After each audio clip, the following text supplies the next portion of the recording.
ஸ்ரீரங்கம் தொகுதி வாக்குச்சாவடி எண் 91. அந்த வாக்குச்சாவடியில் பதிவான வாக்குகளில் திராவிட முன்னேற்ற கழக கட்சிக்கு வெறும் 5 வாக்குகள் மட்டுமே கிடைத்திருக்கின்றன. இந்த ஒரு பூத்தில் என்ன ஆச்சு அப்படின்னோம்னா, அந்த பூத்தில் விழுந்த திமுக ஓட்டுகள் பெருமளவிற்கு மாற்றப்பட்டிருக்கின்றன. ஸ்வாப்டு. அந்த குறைஞ்சபட்ச வாக்குகள் கூட இல்லாத அளவிற்கு அந்த வாக்குகள் எல்லாம் வேறொரு கட்சிக்கு மாற்றப்பட்டிருக்கிறது என்பதுதான் உண்மை. ஒரு கட்சி, அதுவும் திராவிட முன்னேற்ற கழகம் போன்ற ஒரு கட்சி, அம்மா மக்கள் முன்னேற்ற கழகம் போன்ற ஒரு கட்சி, அது நல்ல விழிப்புடன் நன்றாக பணி செய்து பரப்புரை செய்த ஒரு கட்சி, இப்படியெல்லாம் எப்படி ஒரு ஓட்டு கூட பெறாத போகும் அப்படின்னா அதுக்கு அவங்களுக்கு பதில் இல்லை. அவங்க உடனே சொல்ற அது மிஷின், அது போய் சொல்லுமா? ஒரு மிஷின் எப்பொழுதும் போய் சொல்லாது, ஏன்னா அதுக்கு விருப்ப வெறுப்பெல்லாம் கிடையாது. ஆனால் ஒரு மிஷின் எப்படி இயங்கும்னா, the way it has been programmed, அவ்வளோதான். வாக்குப்பதிவு எந்திர பயன்பாடுன்றது எவ்வளோ ஒரு மோசமான ஒரு சவாலை நமக்கு ஏற்படுத்துகிறது என்பதனை புரிய வைக்கத்தான் இதை நான் சொன்னேன். இப்போ காக்ரோச் ஜனதா பார்ட்டின்னு ஒன்று வந்திருக்கு, சிஜேபி. அவங்க உள்ளபடியே எனக்கு அவங்கள புரிஞ்சிக்க முடியல. காக்ரோச் ஜனதா பார்ட்டி உள்ளபடி இவிஎம்க்கு எதிரான ஒரு நிலைப்பாடு கொண்டதான் என்ற கேள்வி கேட்குறேன். ஏன்னா அந்த 5 விடயங்களில் அது பிரதானப்படுத்துகிற ஒரு விஷயம் இல்லை, இவிஎம் இல்லை. இவிஎம்மை ஒழிக்காம இதே மாதிரி தான் ராகுல் காந்தி பண்ணாரு. ஓட் ஷோரின்னு ஆரம்பிச்சு கொஞ்ச நாள் அப்படியே பண்ணிட்டு அதை அப்படியே விட்டாரு, அவ்வளவுதான். இவ போயிட்டு பேசி பாருங்க, ஒண்ணுமே கிடையாது. ஓ, அப்ப அந்த மிஸ்டர் அண்ட் மிஸ்ஸஸ் பெர்ஃபெக்ட் உண்மையிலேயே வர்த். நரம்பு தளர்ச்சியிலிருந்து விடுபட்டு உடம்பு ஒரு புது வீரியம் பெற மா நேச்சுரல்ஸோட மிஸ்டர் பர்ஃபெக்ட்ட யூஸ் பண்ணுங்க.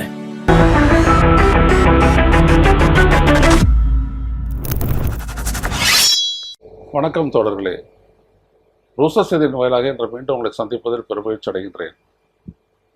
ஸ்ரீரங்கம் தொகுதி வாக்குச்சாவடி எண் 91.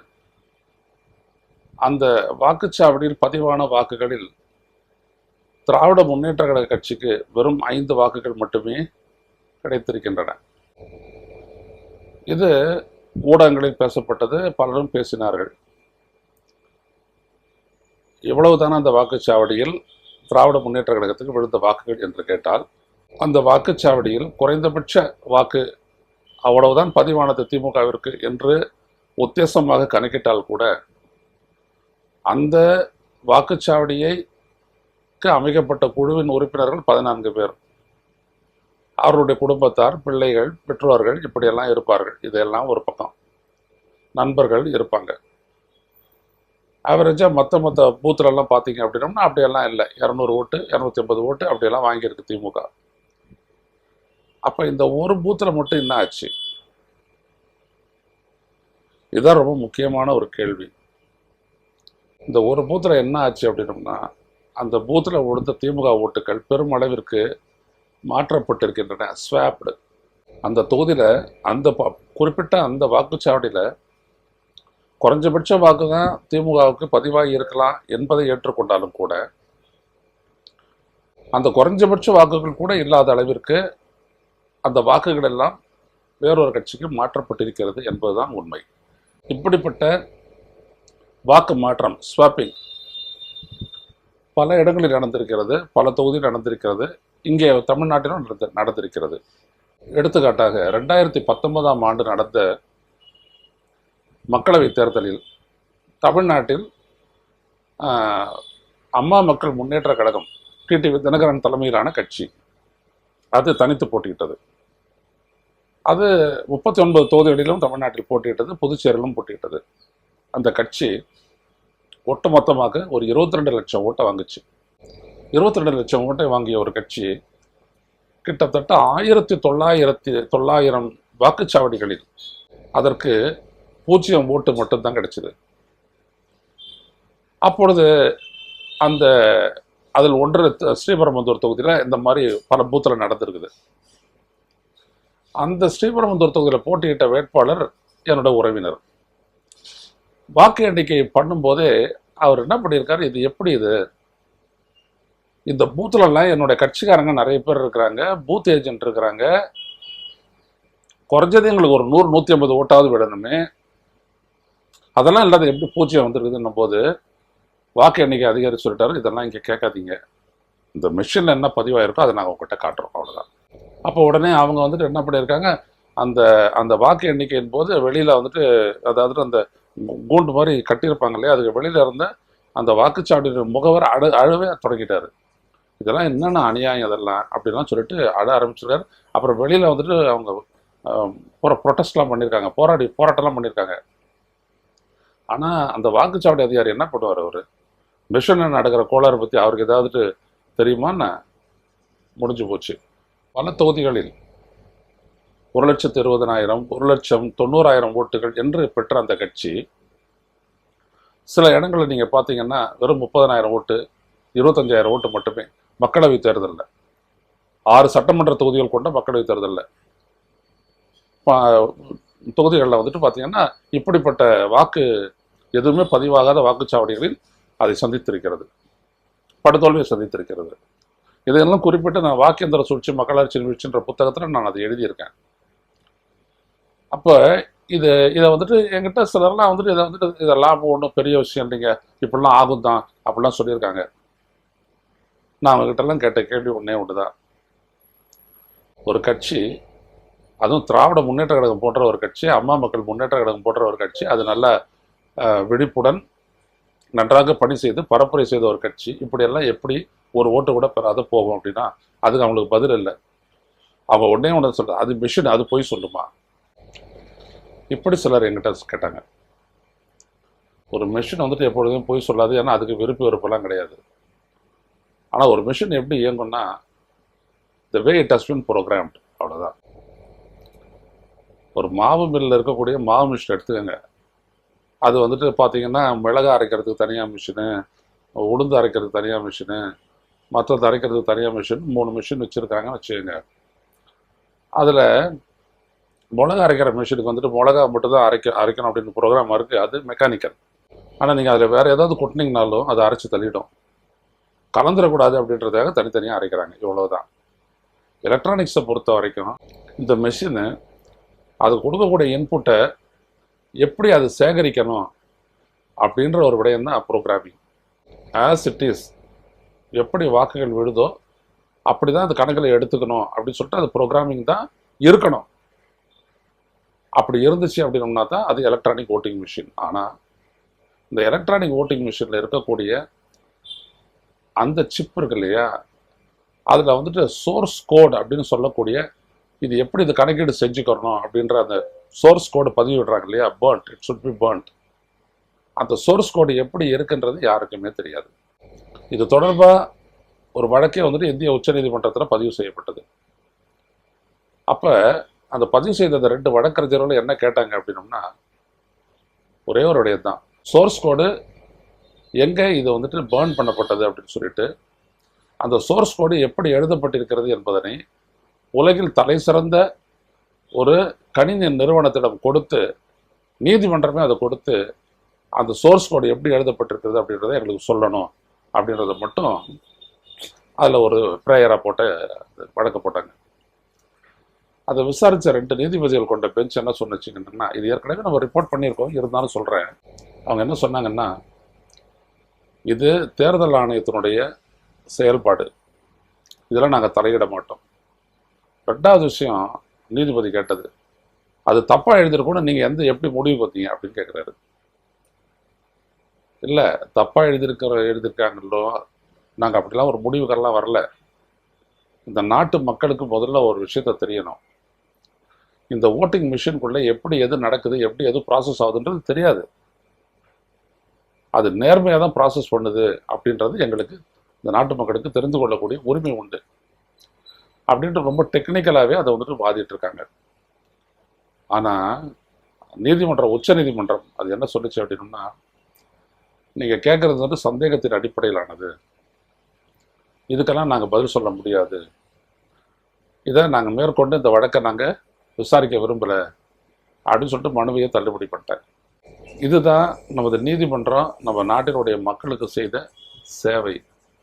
அப்போ 1999 முதல்ல வாக்குப்பதிவு எந்திரம் பயன்படுத்தப்பட்ட போதே இந்த பிரச்சனை வந்துச்சு. பல பூத்தில் மதுரை மக்களவை தொகுதியில் போட்டியிட்ட சுப்பிரமணியம் சாமி 98 அவர் தான் போட்டியிட்டார், ஜெயிச்சார். அப்போ அவர் ஜனதா கட்சி கூட்டணியில் இருந்தார், ஜெயிச்சார். ஒரே வருஷத்தில் ஆட்சி கவர்ந்துச்சு வாஜ்பாய் அரசு. மறுபடியும் 99 தேர்தல் வந்துச்சு. மறுபடியும் அதே தொகுதியில் போட்டிக்கிட்டாரு. அவருக்கு பல தொகுதிகளில் வந்துட்டு 0 ஓட்டு தான்.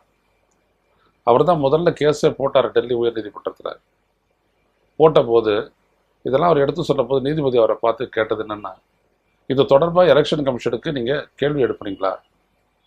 அப்போ சுப்பிரமணிய சாமி அவரையும் நேர் நின்று வாதிட்டார் அந்த வழக்கு, அவருடைய வழக்கை. அவர் சொன்னார், ஆமாம் நான் கேட்டேன். ஆனால் என்ன சொன்னாங்க? ஒரு பதிலும் சொல்லலை. ஏன் தெரியல. நான் கேட்டேன், அது மெஷினுடைய முடிவு, அவ்வளோதான் அப்படின்னு சொல்லிட்டாங்க. ஆனால் உண்மையில் அவரும் இதே தான் சொன்னார். எனக்கு அங்கே பூத் ஏஜென்ட் இருக்காங்க, அவங்களுடைய குடும்பங்கள் இருக்குது, நண்பர்கள் இருக்காங்க. இதே பூத்தில் 98 நான் எவ்வளோ ஓட்டு வாங்கினேன் எல்லாத்தையும் சொன்னார்.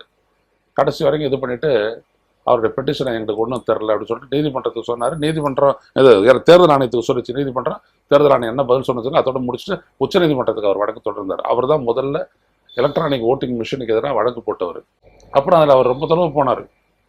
ஜப்பானுக்கு போயிருந்த போது நம்மளுடைய சிப்பை வந்துட்டு மேனுஃபேக்சர் பண்ணக்கூடிய 2 இடம் தான், ஒன்று அமெரிக்கா, இன்னொன்று ஜப்பான். அங்கே அந்த இண்டஸ்ட்ரிக்கே போயிட்டார். அந்த இண்டஸ்ட்ரியில் போயிட்டு அந்த என்ஜினியரை சந்தித்து கேட்டபோது அந்த என்ஜினியர் வந்துட்டு எங்கள்கிட்ட இவர் கேட்டிருக்காரு அவர்கிட்ட, எங்களுக்கு நீங்கள் மேனுஃபேக்சர் பண்ணி தரீங்களே, ஆனால் அந்த எலக்ட்ரானிக் ஓட்டிங் மிஷினை நீங்கள் ஏன் உங்களுடைய தேர்தலில் பயன்படுத்த மாட்டேங்கிறீங்க அப்படின்னு கேட்டார். அந்த என்ஜினியர் ரொம்ப சிம்பிளாக சொன்னார், நீ என்ன ஆர் யூ மேட், நீ என்ன பைத்தியக்காரனா, இதை ஹேக் பண்ண முடியுன்றது உனக்கு தெரியாதா அப்படின்னு அவர் கேட்டிருக்காரு. இந்த வீடியோ வந்துட்டு உங்களில் சிலர் பார்த்துருக்கக்கூடும். இதுதான் உண்மை. இட் கேன் பி ஹேக்ட், அவ்வளோதான், சிம்பிள். இது எந்த எலக்ட்ரானிக் இன்ஜினியரை நீங்கள் கேட்டிங்கனாலும் இந்த இவிஎம் பொறுத்த வரைக்கும் என்ன ஹேக் பண்ண முடியும்? Yes, it can be hacked, அவ்வளோதான், முடிஞ்சு போச்சு. ஆனால் இந்த நாட்டினுடைய தேர்தல் ஆணையம் அதை பயன்படுத்தி கொண்டே வருகிறது. இதே தான் இப்போ நீங்கள் வந்துட்டு தமிழ்நாட்டுக்காக இதை பேசுகிறீங்க. நான் ஏன் இதை தனியாக எடுத்து முன்னாடி பேசுகிறேன் அப்படின்னோம்னா, இப்போ நான் வரேன். இங்கே மேற்கு வங்கத்தில் சமீபத்தில் நடந்து முடிச்ச தேர்தலில் ஒரு தொகுதி, அந்த தொகுதியில் வந்துட்டு டாமினன்ட் ஓட்டர்ஸ் வந்துட்டு முஸ்லீம்ஸ் வந்துட்டு யாருக்கு போட்டிருப்பாங்கன்னு உங்களுக்கு தெரியும். காங்கிரஸ் இருந்துச்சு, திரிணாமுல் காங்கிரஸ் இருந்துச்சு, பாஜக இருந்துச்சு, எல்லாமே. ஒரு பூத்தில் வந்துட்டு பார்த்தீங்கன்னா பாஜகவுக்கு ஓட்டே கிட்டத்தட்ட இல்லை, முஸ்லீம்ஸும் போட மாட்டாங்க. இன்னொரு தொகுதியில் பார்த்தீங்கன்னா திரிணாமுல் காங்கிரஸுக்கு ஓட்டே இல்லை. இது எப்படி? இப்போ அந்த முஸ்லீம்களுடைய வாக்குரிமைக்காகத்தான் மம்தா பானர்ஜி போராடினாங்க, கடுமையாக போராடினாங்க. அவங்களுக்கு ஓட்டு விழுந்திருக்கணும், விடலை. ஆனால் ஒரு பூத்தில் வந்துட்டு ஓட்டு வாங்காத பாஜக இந்த பூத்தில் ஓட்டு வாங்கியிருக்குது. ரெண்டுமே வந்துட்டு பக்கத்தில் இருக்கக்கூடிய பூத்துங்க. இது எப்படி? இணையத்தில் நீங்கள் இதையும் சிலர் பார்த்துருப்பீங்க. இதெல்லாம் கூட ரீல்ஸில் வந்துருக்குது. எதுக்கு இதை நான் எடுத்து சொல்கிறேன் அப்படின்னோம்னா, இந்த வாக்குப்பதிவு எந்திர பயன்பாடுன்றது எவ்வளோ ஒரு மோசமான ஒரு சவாலை நமக்கு ஏற்படுத்துகிறது என்பதனை புரிய வைக்கத்தான் இதை நான் சொன்னேன். நீங்கள் பார்த்துருப்பீங்க, அதில் விளக்கமாக அவர் சொல்கிறாரு, இந்தியில் சொல்கிறாரு, விளக்கமாக சொல்லியிருக்காரு. அதுக்கப்புறம் தான் 4000 மிஷின் அங்கே கொளுத்தப்பட்டது. அதுவே எரிஞ்சு போச்சு. அதை வந்துட்டு ஒரு 2-3 நாளைக்கு முன்னாடி நம்மளுடைய ரூஸ்டர் இணையதளத்திலேயே போட்டிருக்காரு, நீங்கள் பார்த்துருப்பீங்க. ராகுல் போட்டதை நீங்கள் பார்த்துருப்பீங்க. இப்போ விஷயம் என்ன அப்படின்னோம்னா, எவ்வளோ நாள் நம்ம இதை பேசிக்கிட்டே இருக்க போகிறோம். இப்போ காக்ரோச் ஜனதா பார்ட்டின்னு ஒன்று வந்திருக்கு, சிஜேபி. அவங்க உள்ளபடியே எனக்கு அவங்கள புரிஞ்சிக்க முடியல. நான் ரொம்ப சீரியஸாக அவங்கள ஃபாலோ பண்ணிகிட்டு இருக்கிறேன், புரிஞ்சிக்க முடியல. ஒருவேளை இந்த வீடியோ பார்க்கக்கூடியவங்களை யாராவது காக்ரோச் ஜனதா பார்ட்டி சேர்ந்தவங்களாக இருந்தாங்கன்னா அவங்களுக்கு நான் 2 கேள்வி எடுப்பேன். ஒன்று, நீட்டு தேர்வில் நடக்கக்கூடிய குளறுபடிகள் அப்படின்றது இன்னைக்கு நேரத்தில் ரொம்ப நாளாக நடக்குது. பல தேர்வுகளில் நடந்திருக்குது, பல பேர் செத்து போயிருக்கிறாங்க. நீட்டு தேர்வை ஒழிக்கிறத முதன்மையான ஒரு கோரிக்கையை வைக்காமல் குளறுபடிகளை காட்டம் காட்டி தர்மேந்திர பிரதான் பதவி விலகணும் அப்படின்னு சொல்லி கேட்கறது என்ன விதமான அரசியல்? இப்போ தர்மேந்திர பிரதான் போனாலும் அந்த இடத்துக்கு வேற ஒரு மினிஸ்டர் வரப்போகிறாங்க. அதிகபட்சம் அவ்வளோதானே, உங்களுடைய உடனே முடிஞ்சு போயிடும் இல்லையா உங்களோட போராட்டம். தர்மேந்திர பிரதான் பொறுப்பேற்க வேண்டும். someone must have to take responsibility, someone is accountable for this அப்படின்னு சொல்லிட்டு உங்களுடைய அவர் பேசுகிறார். காக்ரோச் ஜனதா பார்ட்டியினுடைய தலைவர் பேசுகிறார். நான் என்ன கேட்குறேன்னா, இவர் சரி பதவி விலகிட்டார், வேற ஒருத்தர் வர்றாரு. அப்போ மட்டும் எப்படி நீட்டில் நடக்கக்கூடிய குளறுபடிகள்லாம் நடக்காதுன்னு நீங்கள் சொல்கிறீங்க? அப்போ நடக்குது மறுபடியும். அப்போ என்ன சொல்லுவீங்க மறுபடியும்?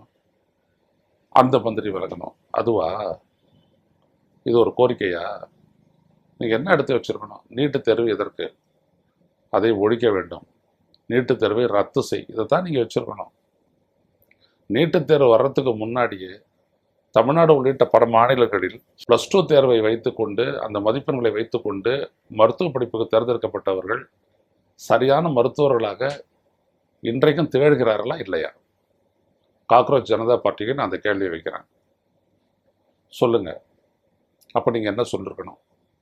நீட்டு தேர்வை ஒழின்னு சொல்லியிருக்கணும். நீங்கள் சாதாரண மக்கள், கிராமத்து மக்கள் யாராக இருந்தாலும் ஒரு கல்வி அப்படின்றது 1ஆவதுலேருந்து +2 வரைக்கும் இருக்குது. அதில் அவன் படிக்கிறான். அதுலேருந்து கேள்வி கேட்கணும். எந்த ஒரு மனிதனுக்கும் ஆப்டிடியூட் அப்படின்றதெல்லாம் வந்துட்டு அது யாருக்கான சப்ஜெக்ட்? அதெல்லாம் எப்படி புரிஞ்சுக்கிறது? அதில் தேரலை அப்படின்னம்னா, அப்படி தேராதவன் எப்படி மருத்துவ படிப்புலையும் தேர மாட்டான்னு எப்படி முடிவுக்கு வர்றது? Where is the correlation?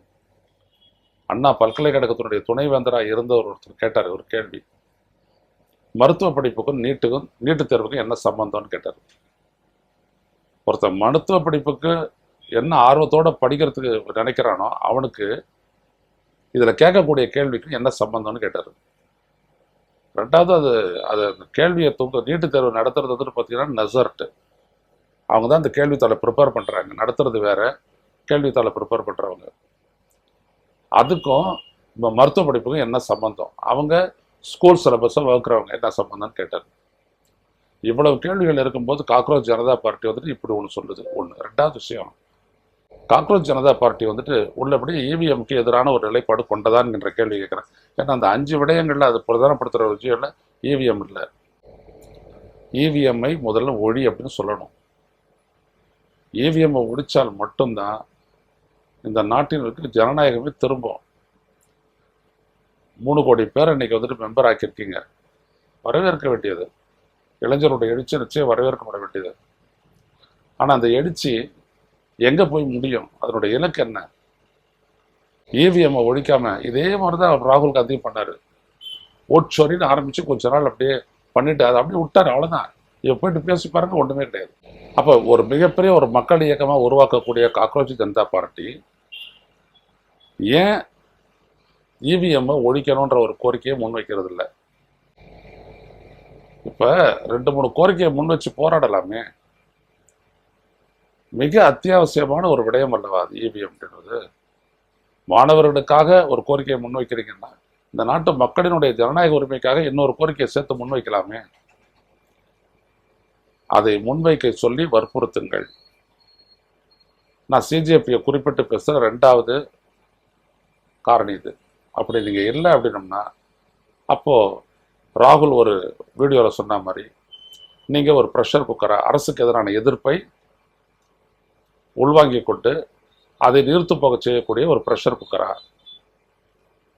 Pressure அதிகமான வெடிச்சிடும். ப்ரெஷர் குக்கர் மேலே இருக்கக்கூடிய அந்த வெயிட்டை வச்சிடோடனே புஷ்ன்னு விசிறடிச்சு அது தனிச்சிருது இல்லையா? அப்படியாப்பட்ட ஆளா நீங்கள் அப்படின்ற ஒரு கேள்வி எழுது.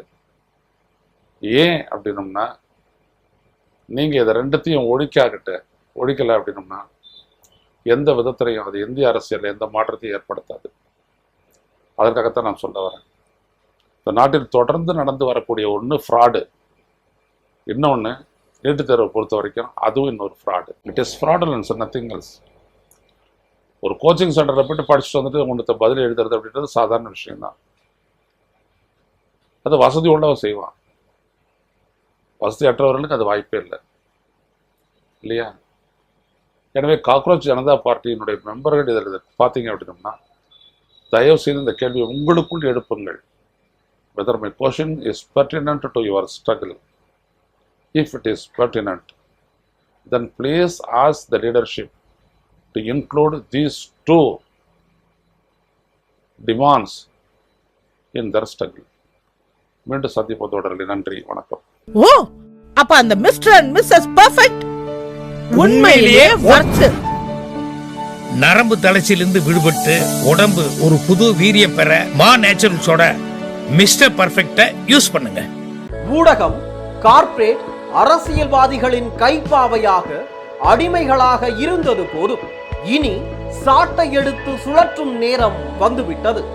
ஊடகம் பொதுமக்களாகிய உங்களுக்காக உங்களாலேயே இயக்கப்பட வேண்டும். ஊடக சுதந்திரத்திற்காக உங்களின் பங்களிப்பை இன்றே அளித்திடுங்கள்.